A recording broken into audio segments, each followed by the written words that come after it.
What's up, YouTube? So it's been a minute. My fiance's 2008 Chevy Impala 3.5 V6 had an issue with starting. So we tried jumping it. That didn't work. So apparently it wasn't the alternator, so it was somewhere else.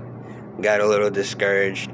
After a mental breakdown and a half, we figure out after my brother gets here and I have another person here that this positive terminal was arcing there, and this wire back here, this little bitty black wire right there, had broken braids on it. So what we did was we went and got brand new terminals and stuck them on there, and then we had to butt connect this wire together because it had a nick in it.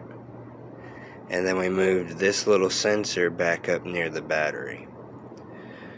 So after a little troubleshooting and a couple days of playing with this here fuse box and relay box, we get it all figured out. Starts right up, runs perfectly fine.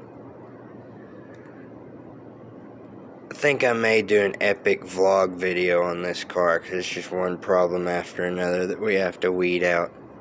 But thank God it wasn't an alternator, because these were a $12 fix versus a $200 alternator. And look at all of that I gotta take off. So hopefully this helps somebody out.